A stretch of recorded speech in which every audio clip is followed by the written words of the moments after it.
بسم اللہ الرحمن الرحیم اللہم صلی علی محمد وعلی آل محمد وبارک وسلم۔ ناظرین کرام، آج کا جو سوال ہے یہ بہت عام ہے، اس کا علم ہر نوجوان کو یا ہر عورت کو ہونا ضروری ہے، اس کے بارے میں ہر ایک کو علم ہونا ضروری ہے۔ سوال یہ ہے کہ جب غسل فرض ہو تو کون سے کام کیے جا سکتے ہیں اور کون سے کام نہیں کیے جا سکتے، یعنی غسل فرض ہو تو کون سے کام کرنا جائز ہے اور کون سے کام کرنا جائز نہیں ہے۔ تو دیکھیے، شرعی لحاظ سے جس شخص پر غسل فرض ہو اس کو مسجد میں جانا، طواف کرنا، قرآن مجید پڑھنا یا قرآن مجید کو چھونا، اسی طرح نماز پڑھنا،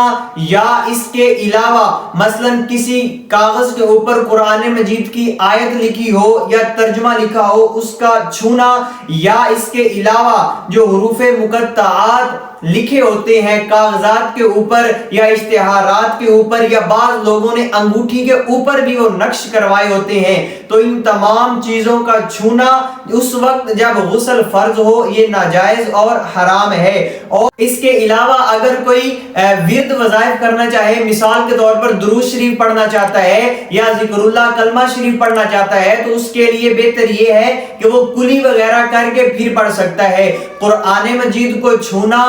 پڑھنا یہ جائز نہیں ہے، لیکن ورد وظائف مثلا درود شریف پڑھنا یا استغفار کرنا یا کلمہ طیبہ کا ورد کرنا یہ اس کے لیے جائز ہے۔ تو اس سے پہلے جو چیزیں میں نے آپ کو بتائی ہیں، مثلا نماز پڑھنا یا مسجد کے اندر جانا یا قرآن مجید کو چھونا یا پڑھنا، ہاں ایک اور یہاں آپ نے یہ بات یاد رکھنی ہے کہ بعض اوقات لوگ جو ہے وہ لا علمی کی وجہ سے موبائل سے قرآن مجید نکال کر پڑھ لیتے ہیں کہ ہم پہ غسل فرض ہے، قرآن تو چھو نہیں سکتے، موبائل سے پڑھ لیں۔ دیکھیے، جس پر غسل فرض ہوتا ہے اس کے لیے مطلقاً قرآن مجید پڑھنا ہی حرام ہے۔ اب خواہ وہ زبانی پڑھے یا موبائل سے دیکھ کر یا قرآن سے دیکھ کر، کسی بھی جگہ سے وہ نہیں پڑھ سکتا۔ پہلے غسل کرے گا، اس کے بعد وہ قرآن مجید کو چھوئے گا یا پڑھے گا۔ یوں اسی طرح اس حالت میں طواف بھی نہیں کیا جا سکتا، قرآن کی تفاسیر کو بھی نہیں چھوا جا سکتا، لیکن ورد و وظائف جو ہے وہ کیے جا سکتے ہیں۔ اور اگر کوئی شخص کھانا کھانا چاہے